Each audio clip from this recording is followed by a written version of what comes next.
I was 18 when my parents told me I had 24 hours to get out. No warning. No explanation. Just out. 10 years later I stood in front of that same house. But this time I wasn't the one leaving. I was the one holding the keys. This isn't just a story about revenge. It's about what happens when you document everything, play the long game, and let karma write the final chapter. Because sometimes justice isn't loud. It's quiet, strategic, and absolutely devastating. And if you've ever been thrown away by people who were supposed to love you, you'll understand why this moment changed everything. My name is Jordan. I grew up in a picture-perfect suburban home. White picket fence, manicured lawn, two-car garage. From the outside we looked like the American dream. But inside those walls I was always the disappointment. My older brother Tyler was the golden child. Football star, straight A's, full scholarship to state university. Everything he touched turned to gold. Me. I was the artist. The quiet one. The one who read books instead of throwing footballs. And in my parents' eyes that made me worthless. My dad worked in sales. My mom was a real estate agent. They believed in traditional success. Money, status, appearances. I believed in creating things, in stories, in meaning. We were fundamentally incompatible. By the time I hit 17, the tension was unviolet. My dad would make comments at dinner. When are you going to get a real hobby? My mom would compare me to Tyler constantly. Your brother never gave us this much trouble. I tried. I really did. I got a part-time job at a bookstore. Kept my grades up. I stayed out of trouble. But nothing I did was ever enough. I wasn't Tyler. And that was my unforgivable sin. Then came my 18th birthday. I thought maybe, just maybe, things would be different. Maybe they'd acknowledge that I was trying. Instead, I came home from school to find 3 garbage bags on the front porch. My dad was standing in the doorway. His arms were crossed. His face was stone. You're 18 now, he said. You're not our responsibility anymore. You have until tomorrow morning to figure it out. I stared at him. What do you mean? We're done supporting you. Find somewhere else to live. My mom appeared behind him. She didn't even look at me. We've supported you long enough, Jordan. It's time you learned to stand on your own. No fight. No discussion. Just done. Stay with me. What comes next is where everything changed. I called Tyler that night. He was 3 hours away at college. Did you know about this? I asked. He sighed. Yeah, they mentioned it a few weeks ago. I told them it was harsh, but, Jordan, you gotta understand. You've been a burden on them financially. Maybe this is what you need to grow up. Even my own brother. Even him. I spent that first night at my friend Marcus's house. His parents let me crash on their couch. I was numb. It's like maybe. I kept thinking my parents would call, say it was a test, say they didn't mean it. They never called. The first week was survival mode. I picked up extra shifts at the bookstore. Marcus's parents said I could stay temporarily, but I knew I needed a plan. I started looking for cheap apartments, rooms for rent, anything. That's when I realized something. My parents had never put me on the bank accounts they'd promised for college. Tyler had a college fund. I had nothing. They told me for years I'd have money for school. It was a lie. I tried calling my mom. She answered on the 5th ring. Jordan, we've made our decision. Stop calling. What about college? You said you'd help. We helped raise you for 18 years. That's more than enough. Tyler earned his support. You haven't. The line went dead. I found out later through a family friend that my parents had told everyone I'd moved out to be independent. They spun it like it was my choice. Like I was this rebellious kid who wanted to go my own way. They protected their image. Made themselves look supportive. Meanwhile, I was sleeping on a couch, eating ramen, trying to figure out how to survive. Month 2, I moved into a tiny studio apartment. It was in a rough part of town, but it was mine. $500 a month. I worked 40 hours a week at the bookstore and picked up freelance graphic design gigs online. I stopped trying to contact my parents. What was the point? But I did start doing something else. I started documenting everything. Every text message they'd sent before kicking me out. Every promise about college they'd made. Every family friend who told me what they were saying behind my back. I didn't know why yet. I just knew I wanted a record. One day, about 6 months after they kicked me out, I ran into my mom at a grocery store. She saw me, and for a split second I thought maybe she'd say something. Apologize. Ask how I was doing. She turned and walked the other way. That moment broke something in me. But it also hardened me. I realized they weren't going to change. They weren't going to feel guilty. They'd written me off completely. So I made a decision. I was going to prove them wrong. Not by begging for their approval. Not by trying to win them back. But by succeeding so completely that they'd have to see what they threw away. Year 3. I was 21. I'd been teaching myself advanced graphic design, web development, marketing. I'd built a small freelance business. Nothing huge but steady. Enough to live on, save a little. That's when I saw the Facebook post. Tyler had shared a family photo. My parents, him, his new girlfriend. They were all smiling at some family dinner. The caption read, "So grateful for my amazing family. Best parents anyone could ask for." I stared at that photo for a long time. And then I saw the comments.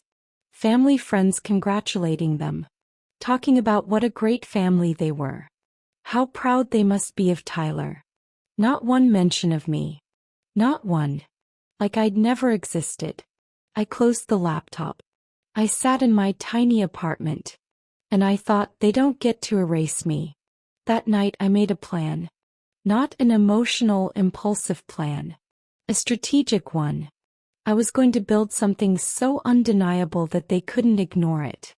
And someday when the opportunity came, I was going to make them see exactly what they'd thrown away. I didn't know how yet. But I knew it was going to happen. Over the next 5 years I focused on one thing. Building. I worked 70-hour weeks.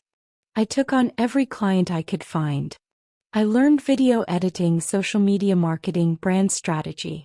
I built websites for small businesses. I designed logos. I managed ad campaigns. By year 5, I had a legitimate business. I hired 2 contractors. I had regular clients. I was making good money. Not rich but stable. Comfortable. I bought a small condo. I paid off my student loans. Loans I'd taken out myself because my parents refused to co-sign. I started investing. I lived below my means and saved aggressively. I also kept tabs on my parents. Not obsessively. But I followed their social media. I heard things through mutual acquaintances. And I learned something interesting: they were struggling. My dad's sales career had tanked. The industry had changed and he hadn't adapted. My mom's real estate business was barely breaking even. The market had shifted and she was losing clients to younger, more tech-savvy agents. They'd refinanced their house twice. They'd pulled out equity to cover expenses. And according to a family friend who reached out to me, they were behind on payments. I didn't feel joy about this. But I didn't feel sympathy either. Felt curious. Then 7 years after they kicked me out, I got a notification. A foreclosure listing. I almost scrolled past it. But something made me click. It was their house. My childhood home. Foreclosure auction. Scheduled for 60 days out. I sat there staring at the listing. And then I started researching. How do foreclosure auctions work? What's the process? What do you need? I wasn't sure yet if I was going to do anything. But I wanted to understand the game. Over the next month, I consulted with a real estate attorney. I learned everything I could. And slowly a plan formed. I was going to buy that house. Not to live in it. Not to rent it out. But to own the one thing they'd valued more than me. The house they'd chosen over their own child. I had the cash. I'd been saving for years. I had good credit. I had a business that showed stable income. I could get financing for the rest. The question wasn't could I do it. The question was, should I? I thought about it for 2 weeks. I asked myself if this was revenge or justice. If it would bring me peace or just more pain. And then I thought about that Facebook post. About being erased. About my mom walking away in the grocery store. About my dad's cold face when he told me to leave. I called the attorney. I want to bid on the property. The auction was on a Tuesday morning. I dressed in business casual. I brought my pre-approval letter.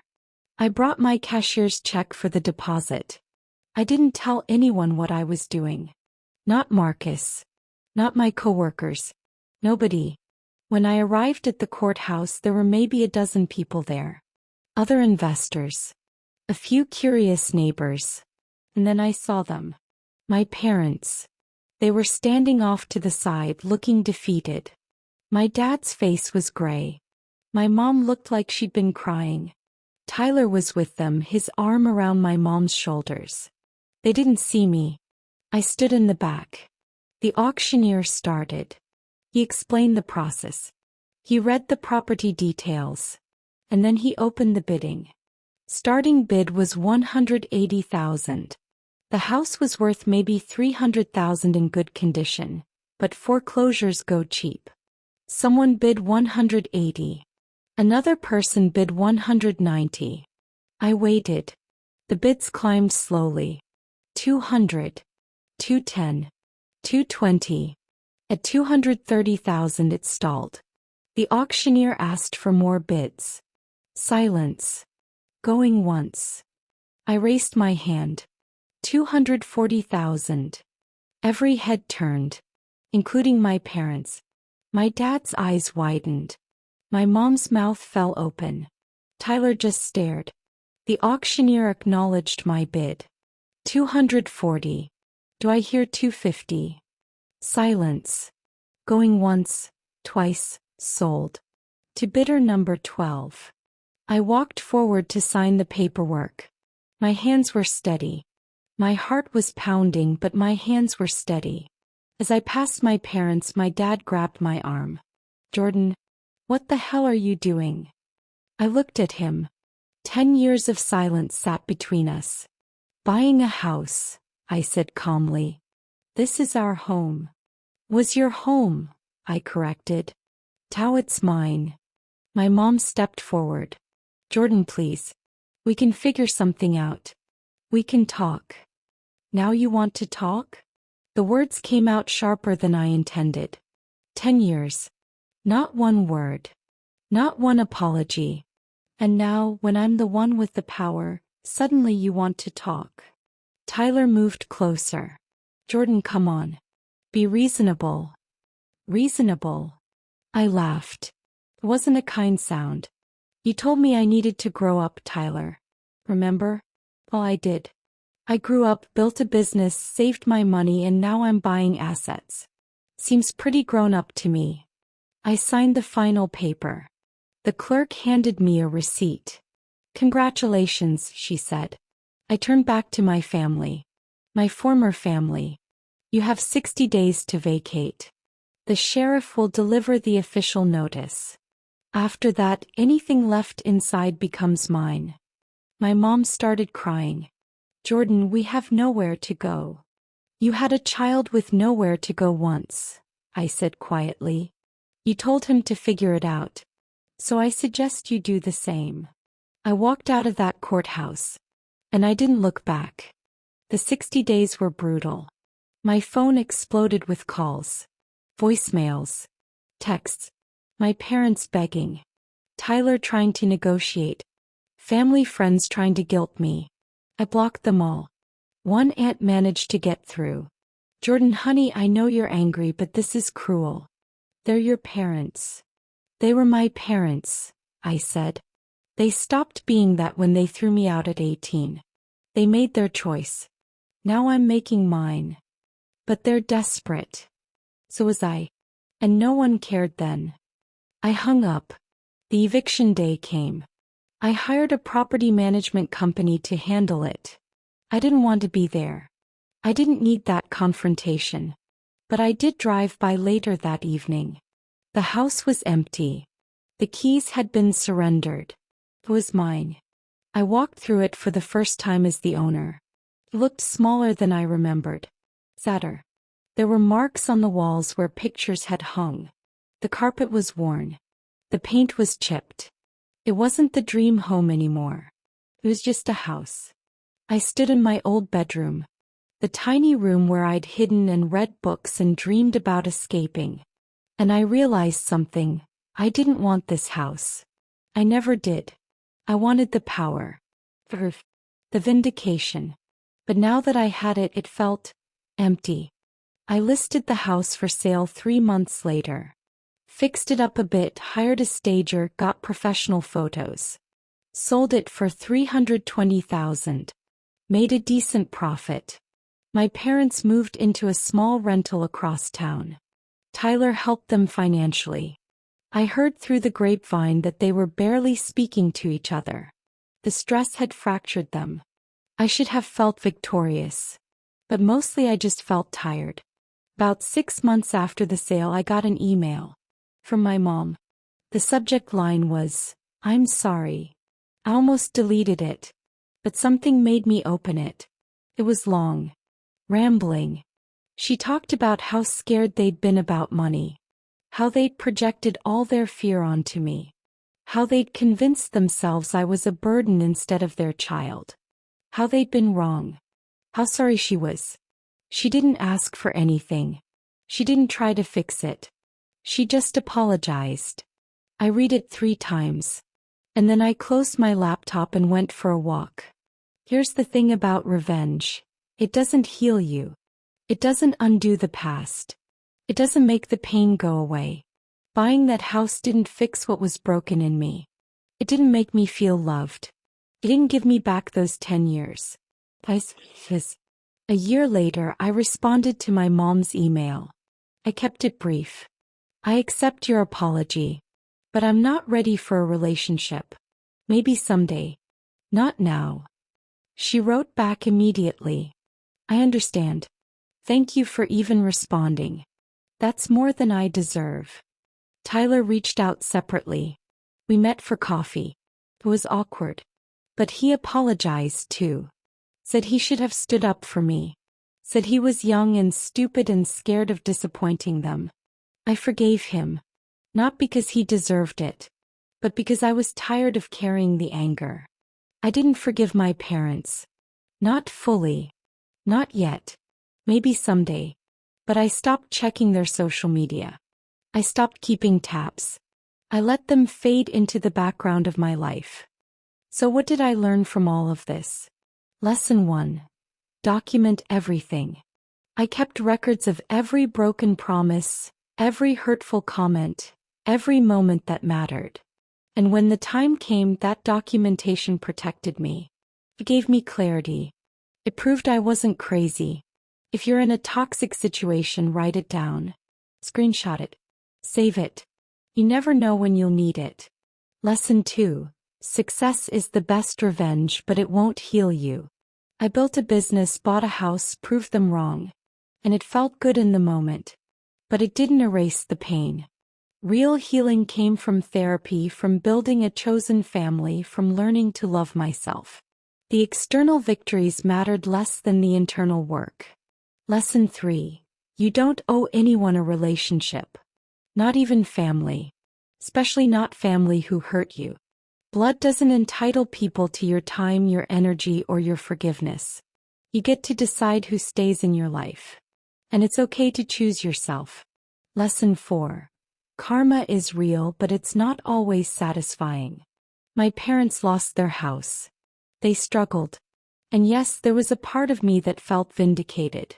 But mostly I just felt sad. Sad that it came to that. Sad that they couldn't have been different. Sad that I lost my family.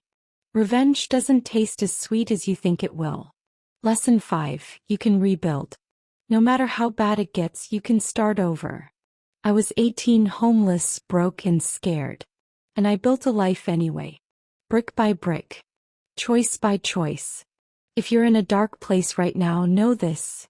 You are capable of more than you realize. You can survive.